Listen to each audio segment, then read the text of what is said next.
Good morning students. अपन last class में बात कर रहे थे पोली एम्ब्रियो की, यानी पोली एम्ब्रियो 4th यूनिट में आपके 2 टॉपिक हो गए, पोली एम्ब्रियो और एक हो गया इसमें जो अपन बात कर रहे थे लास्ट में कि जो एम्ब्रियो होता है उसका निर्माण कैसे होता है, किस प्रकार से होता है, यानी एम्ब्रियो और पोली एम्ब्रियो। अब इसके बाद अपन एम्ब्रियो है मोनोकोट में और डाइकोट में अलग अलग डेवलपमेंट होता है।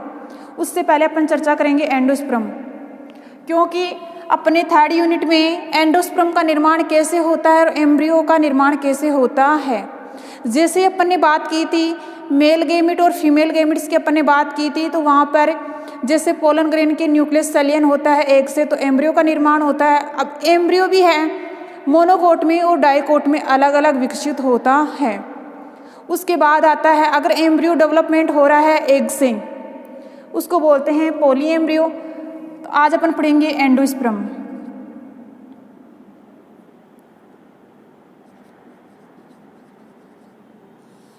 एंडोस्पर्म को बोलते हैं भ्रूण कोश, यानी इसको क्या बोलते हैं, भ्रूण कोश। अब देखो जैसे ही एम्ब्रियो का फॉर्मेशन होता है, उस एम्ब्रियो से वहाँ से अपन ने एक पोली एम्ब्रियो का टर्म आया था। पोली एम्ब्रियो का अर्थ क्या होता है, मुख्य एम्ब्रियो के अलावा एम्ब्रियो सेक के अंदर कोई सी भी सेल्स जैसे सिंड्रेजिड, एंटीपोडियल सेल्स, उनके द्वारा या अध्यावरण के द्वारा एम्ब्रियो का फॉर्मेशन होता है, तो वो कंडीशन क्या कहलाती है, पोली एम्ब्रियो कहलाती है। अब पोली एम्ब्रियो की तो अपन डाइकोट और मोनोकोट में बात ही नहीं करेंगे, लेकिन अपन जो एम्ब्रियो होता है मोनोकोट और डाइकोट में क्या होता है, अलग अलग होता है, उसकी भी अपन चर्चा करेंगे।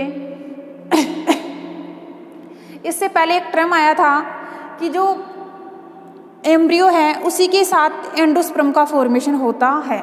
जैसे अपन बात करते हैं डाइकोट प्लांट है, जैसे यह है चना है, चना का बीज है। अपन बात करते हैं चने के बीज की, तो ये 2 कोटिलीडन होते हैं। 2 कोटिलीडन के साथ यहाँ पर क्या होता है, एम्ब्रियो होता है। क्या होता है, एम्ब्रियो होता है। अब ये दोनों कोटिलीडन हैं, जैसे ही एम्ब्रियो अंकुरित होता है तो दोनों कोटिलीडन क्या हो जाते हैं, अलग अलग हो जाते हैं। और ये बीच में से जो एम्ब्रियो होता है ये क्या कर लेता है, एक नया पादप का निर्माण कर लेता है। नया पादप का निर्माण कर लेता है, लेकिन ये दोनों कोटिलीडन हैं ये अपन को दिखते हैं बाहर से, और इनमें जो एम्ब्रियो होता है वो एक नया प्लांट का निर्माण कर लेता है, लेकिन ये दोनों कोटिलीडन क्या होते हैं, क्लियर अपन को दिखाई देते हैं। लेकिन इन दोनों कोटिलीडनों के अंदर क्या प्रेजेंट होता है, एंडोस्पर्म प्रेजेंट होता है। एंडोस्पर्म का क्या होता है कि जो स्टार्च होता है, भोजन, देखो इस भोजन के, ये बीज है, इसके अंदर जो भोजन इकट्ठा होता है वो किसके रूप में होता है, एंडोस्पर्म के रूप में विकसित होता है। जैसे ही एंडोस्पर्म के अंदर जो स्टार्च है, इकट्ठा हुआ भोजन है, इस भोजन को ये एम्ब्रियो अवशोषित करके या उपयोग करके अंकुरित हो जाता है। उसके बाद ये दोनों कोटिलीडन क्या हो जाते हैं, अंकुरित हो जाते हैं। अपन को यहाँ पर एंडोस्पर्म का काम देखना है। एंडोस्पर्म का मुख्य काम क्या होता है, जो एम्ब्रियो है उसको पोषण देना ताकि एम्ब्रियो अंकुरित होकर नया पादप का निर्माण कर ले। उसके बाद दोनों कोटिलीडनों के अंदर वेस्ट मटेरियल रहता है, यानी अपन कह सकते हैं स्टार्च हैं या इससे कुछ एनर्जी है। एंडोस्पर्म में जो कुछ एनर्जी होती है वो तो एम्ब्रियो क्या है, यूज में ले लेता है, जिससे एम्ब्रियो क्या हो जाता है, अंकुरित हो जाता है। उसके बाद दोनों कोटिलीडन क्या हो जाते हैं, अलग अलग हो जाते हैं। कहने का मतलब पोलन ग्रेन के सेकेंडरी न्यूक्लियई यानी एम्ब्रियो सेक के सेकेंडरी न्यूक्लियई के साथ सलियन होता है, तो किसका निर्माण होता है, एंडोस्पर्म का निर्माण होता है। एंडोस्पर्म के अंदर क्या होता है, स्टार्च होता है, यानी अपन कह सकते हैं भोजन स्टोरेज होता है। भोजन स्टोरेज होता है, तो इस स्टार्च का या भोजन का काम क्या होता है, एम्ब्रियो को यानी विकसित एम्ब्रियो को पोषण देना ताकि एम्ब्रियो है अंकुरित हो सके, और अंकुरित होकर एक नया प्लांट का निर्माण कर लेता है। तो ये परिभाषा क्या हो गई, भ्रूणपोष की। देखो यहाँ पे क्लियर लिखा हुआ है एंडोस्पर्म भ्रूणपोष, यानी भ्रूण यानी एम्ब्रियो। कोष का अर्थ क्या होता है? पोष अपन कह सकते हैं कोष। कोष का अर्थ क्या होता है? भोजन देना। यानी एम्ब्रियो इस कोष से भोजन लेके अंकुरित हो जाता है, उसको क्या कहते हैं? भ्रूण पोष। एंडोस्पर्म क्या होता है? एंडोस्पर्म की परिभाषा यानी अपन कह सकते हैं भ्रूण कोष से पोषण लेता है और अंकुरित होकर एक नया प्लांट का निर्माण करता है। अब यहाँ पर अपन बात करते हैं भ्रूण कोष ये कितने प्रकार का होता है। देखो एंडोस्पर्म का निर्माण होता है तो एंडोस्पर्म भी क्या होता है? 3 भागों में डिवाइड हो जाता है। यानी हर प्लांट में एंडोस्पर्म का टाइप देखने को मिलता है। जैसे अपन बात करते हैं यहाँ पर इसकी परिभाषा की हो गई बात की परिभाषा में क्या होता है। सेकंड बात करते हैं एंडोस्पर्म के प्रकार। एंडोस्पर्म 3 टाइप में डिवाइड होता है। कितने टाइप होते हैं? 3 टाइप होते हैं। फर्स्ट टाइप होता है न्यूक्लियर, सेकंड होता है सेलुलर और थर्ड होता है हिलोबियल।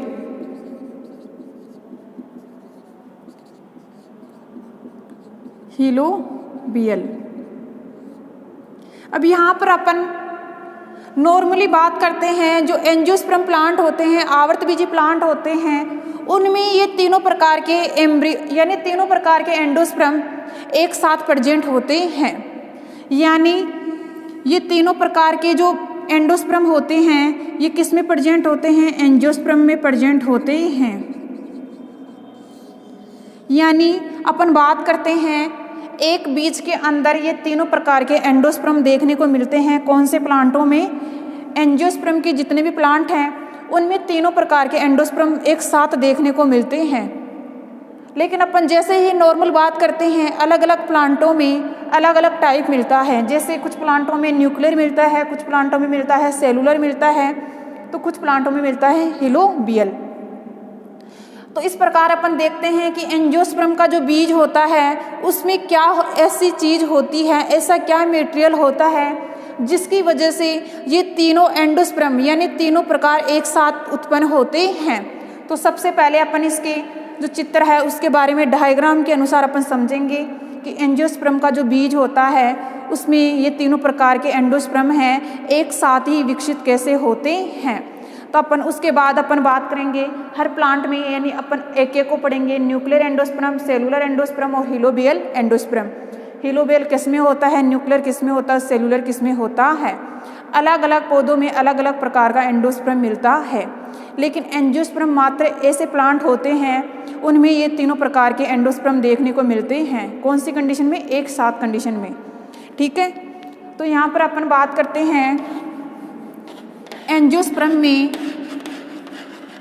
एंडोस्पर्म का फॉर्मेशन। यानी अपन बात करते हैं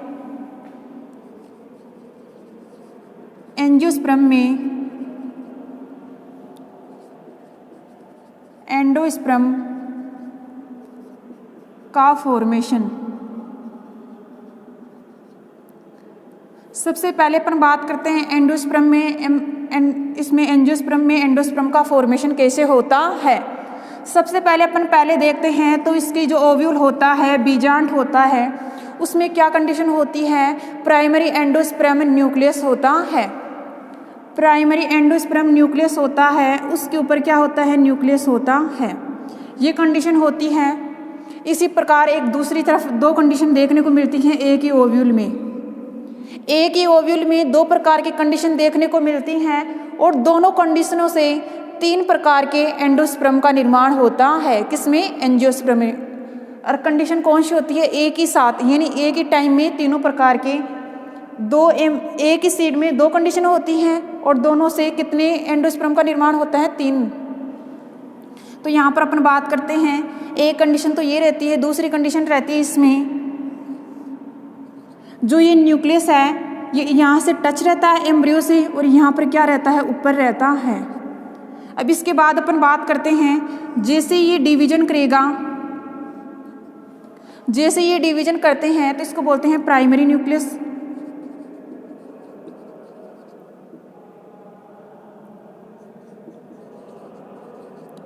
प्राइमरी न्यूक्लियस, यानी अपन कह सकते हैं प्राइमरी एंडोस्पर्म न्यूक्लियस या प्राइमरी न्यूक्लियस। उसके बाद अपन देखते हैं तो इसमें क्या होता है, डिवीजन होता है।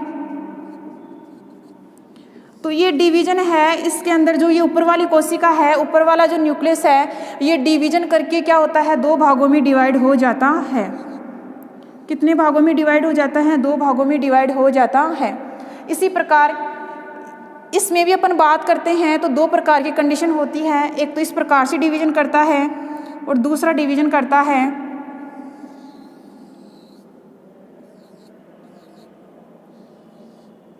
यानी एक कंडीशन तो में इससे क्या रहता है, जुड़ा हुआ रहता है, और दूसरी में कंडीशन में क्या होता है, बीच में आ जाता है। तो इस प्रकार ये 2 कंडीशन यहाँ पर उत्पन्न होती हैं। यहाँ पर इसमें क्या होता है, जैसे इसमें डिवीजन होता है अगली वाली प्रोसेस में, तो यहाँ से ये सेल्स क्या होती हैं, 2 भागों में डिवाइड हो जाती हैं। अब यहाँ पर अपनी इसकी बात करते हैं तो इसमें जो डिवीजन होता है जैसे ही, तो यहाँ पर ये क्या कर लेता है, जो ऊपर की सेल्स हैं ये डिवीजन करती है तो ये ऊपर रह जाती है, और जो डिवीजन करके जो सेल्स बनाती हैं वो इसके ऊपर आ जाती हैं, बीच में आ जाती हैं। इसके बाद अपन बात करते हैं, ये जो बीच वाला है यहाँ से 2 कंडीशन निकलती हैं। इसमें कितनी कंडीशन मिलती हैं, 2 कंडीशन बनती है। जैसे इसमें 2 कंडीशन बनती हैं, ये 2 प्रकार की क्या होती हैं, कंडीशन देखने को मिलती हैं। जैसे ही दोनों प्रकार की कंडीशन होती हैं तो उसमें सबसे पहले क्या होती हैं, ये ऊपर वाली सेल्स हैं या तो ऐसे अरेंजमेंट हो जाती हैं दोनों डिवीजन करके, या एक एक ऐसे इकट्ठी हो जाती हैं। यानी दोनों प्रकार की कंडीशन में क्या होती हैं, या तो अलग अलग हो जाती हैं या अलग अलग नहीं होती हैं, तो एक साथ क्या हो जाती हैं, जुड़ जाती हैं। जैसे 4 बनती हैं, 2 से कितनी बनेंगी, 4 की पोजीशन ऐसे भी अरेंजमेंट हो जाती हैं, या ऐसे नहीं होती है तो ऐसे भी अरेंजमेंट हो जाती हैं, लेकिन 4 अपन को क्या है, दर्शानी है। उसके बाद इन दोनों को मिलाकर एक संरचना बनती है, यहाँ से इनके बाद ये संरचना बनती है। यहाँ से अपन बात करते हैं तो इस संरचना में क्या होते हैं, ये क्या होते हैं, सेल्स क्या होती हैं, कोष्ठक का निर्माण कर लेती हैं।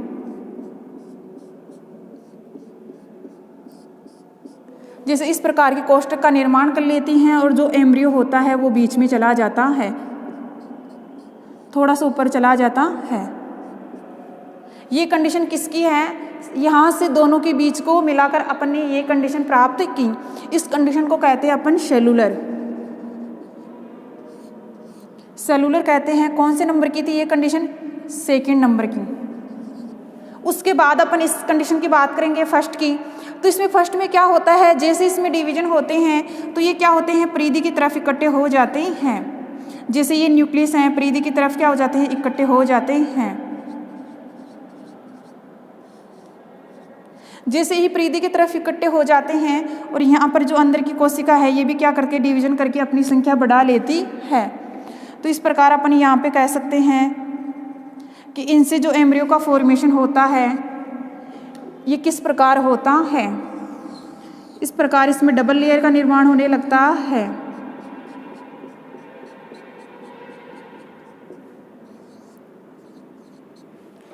ये इस प्रकार की कंडीशन देखने को मिलती है। किसमें, फर्स्ट, 2nd था ये फर्स्ट, इसको बोलते हैं अपन न्यूक्लियर।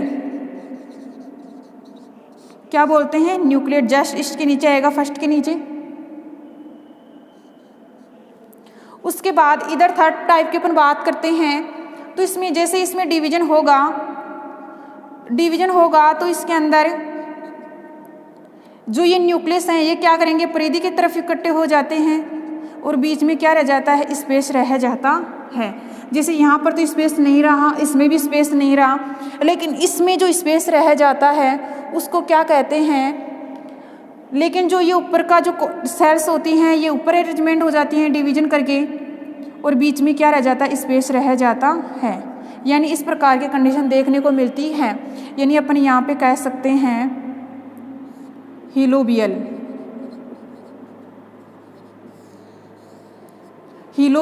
और जैसे ही हीलोबियल अगली वाली कंडीशन में चेंज होती है तो इस प्रकार की कंडीशन देखने को मिलती है।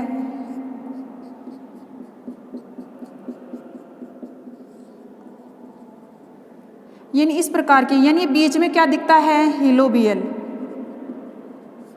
इस प्रकार तीनों एंडोस्पर्म यानी तीनों प्रकार के एंडोस्पर्म का निर्माण एंजियोस्पर्म में एक साथ होता है।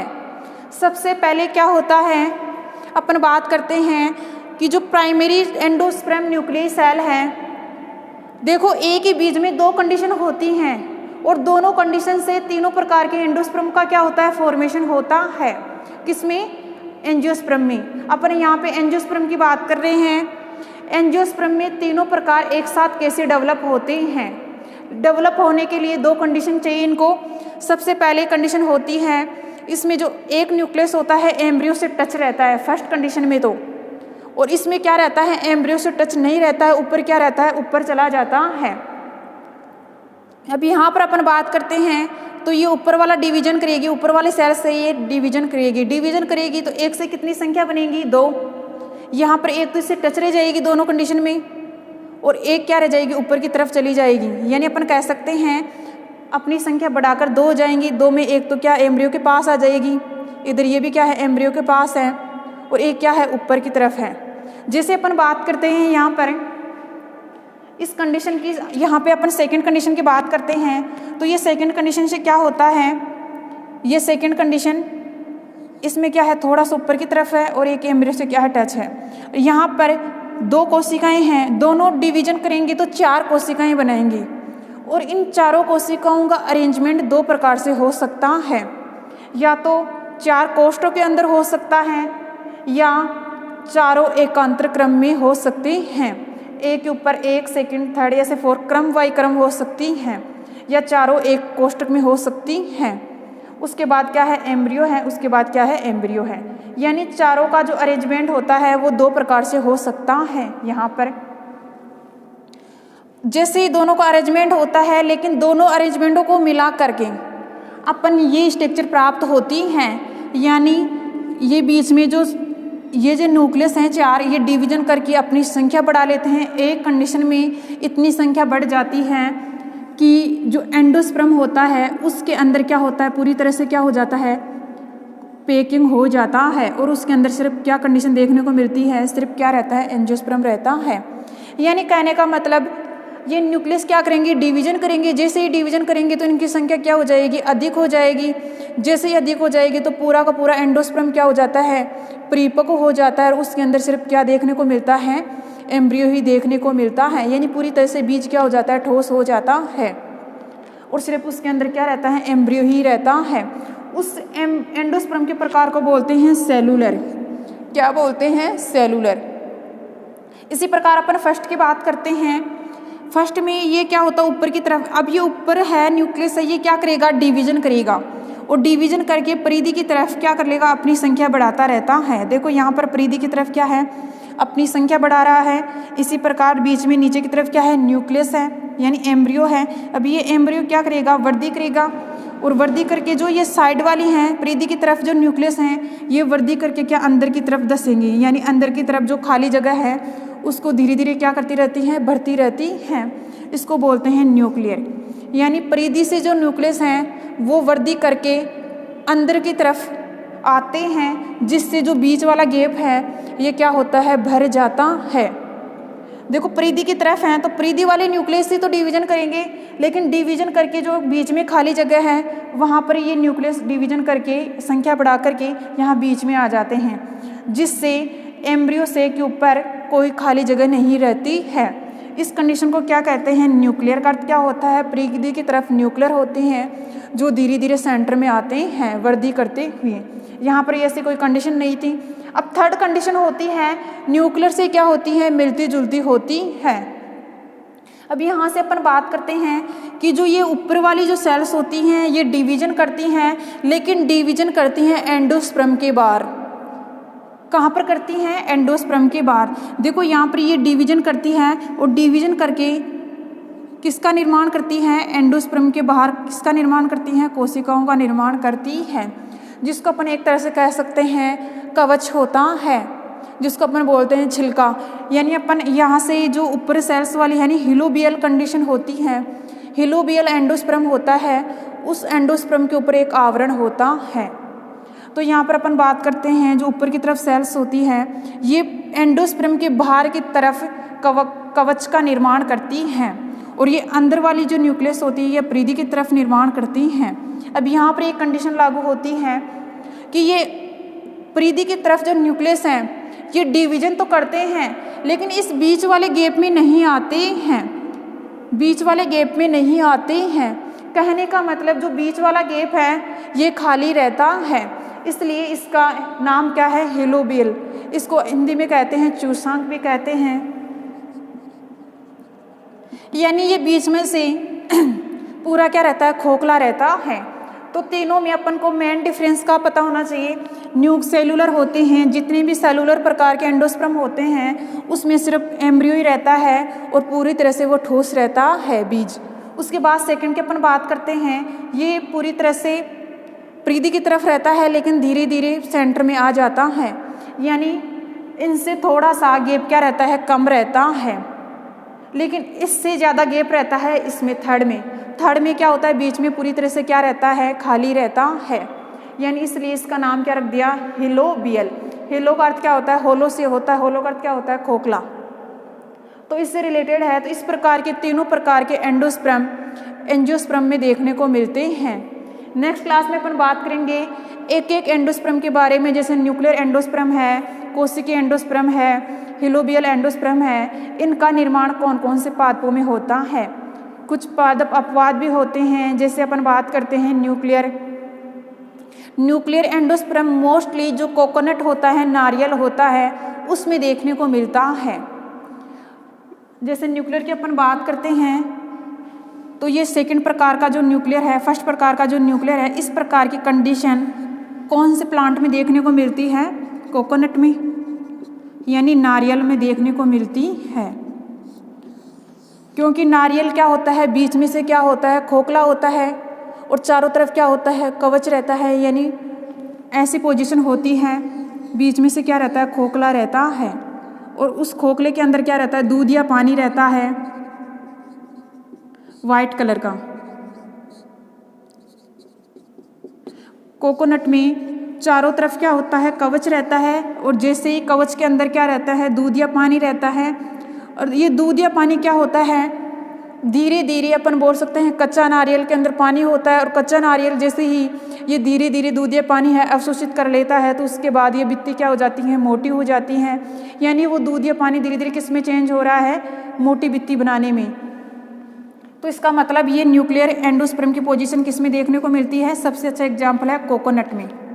यानी बाहर परिधि का तरफ से क्या होता है, कवच का निर्माण तो हो जाता है लेकिन जो इसके अंदर जो मटेरियल होता है उससे धीरे धीरे अंदर की तरफ क्या होती है, मोटाई में वृद्धि हो रही है। इस कंडीशन को क्या कहते हैं, कोकोनट नारियल। यानी कौन सा पाया जाता है, न्यूक्लियर एंडोस्पर्म पाया जाता है। ठीक है, एक एक को लेके अपन नेक्स्ट क्लास में बात करेंगे कौन सा प्रकार किसमें प्रेजेंट होता है। ठीक है।